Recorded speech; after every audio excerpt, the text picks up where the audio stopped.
અમરેલી જિલ્લાના મોટી કુંકાવાવમાં water filter plant નવનિર્મિત સરદાર સર્કલ સહિતના વિવિધ વિકાસકામો દાતાશ્રીઓના સહયોગથી પૂર્ણ. ઉર્જા રાજ્યમંત્રી શ્રી કૌશિકભાઈ વેકરિયાના હસ્તે વિવિધ વિકાસકામોનું લોકાર્પણ. સંપન્ન નાગરિકોની સુવિધામાં વધારો. અમરેલી 13 ફેબ્રુઆરી 2026 શુક્રવાર અમરેલી જિલ્લાના મોટી કુંકાવાવને વોટર ફિલ્ટર પ્લાન્ટ, નવનિર્મિત સરદાર સર્કલ, પાણીનો સંપ, શ્રી કૈલાશ મોક્ષધામ નવીનીકરણ સહિતના વિવિધ વિકાસકામોની ભેટ મળી છે. આજરોજ રાજ્યમંત્રી શ્રી કૌશિકભાઈ વેકરિયાના હસ્તે વિવિધ વિકાસકામોનું લોકાર્પણ કરવામાં આવ્યું હતું.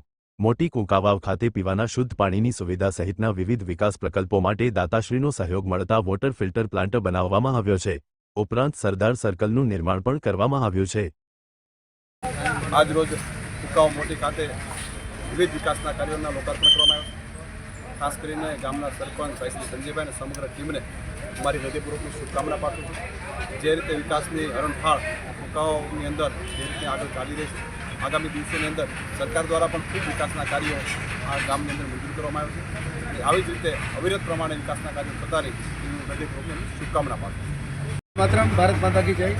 આજરોજ મોટી કુંકાવાવ ગામ ખાતે વિવિધ વિકાસના કાર્યો જેમ કે વોટર ફિલ્ટર પ્લાન્ટ, જ્યાં મોટી કુંકાવાવ ગામના તમામ લોકોને 1 રૂપિયામાં 20 લીટર ફિલ્ટર પ્લાન્ટનું પાણી મળશે, તેમજ સ્મશાનનું જે રિનોવેશન કરી અને ભવ્ય લોકાર્પણ કરવામાં આવ્યું, તેમજ મોટી કુંકાવાવ ગામે સરદાર સર્કલ, જે વર્ષોથી પ્રતીક્ષા હતી કે મોટી કુંકાવાવ ગામ આવડું મોટું હોવા છતાં એ સરદાર સાહેબનું સ્ટેચ્યુ અનાવરણ કરી અને લોકોના દિલ જીતવામાં આવે છે. ત્યાર બદલ ગુજરાત સરકારના મંત્રી શ્રી કૌશિકભાઈ વેકરિયા દ્વારા અને ગૌભક્ત શ્રી ગૌબર ભગત દ્વારા આ તમામ કામોના લોકાર્પણ કરી અને ગામને નવી શુભેચ્છા ભેટ આપવામાં આવી છે. તે બદલ કૌશિકભાઈ વેકરિયાનો ખૂબ ખૂબ સરપંચ તરીકે આભાર વ્યક્ત કરું છું. જય હિન્દ, જય ભારત.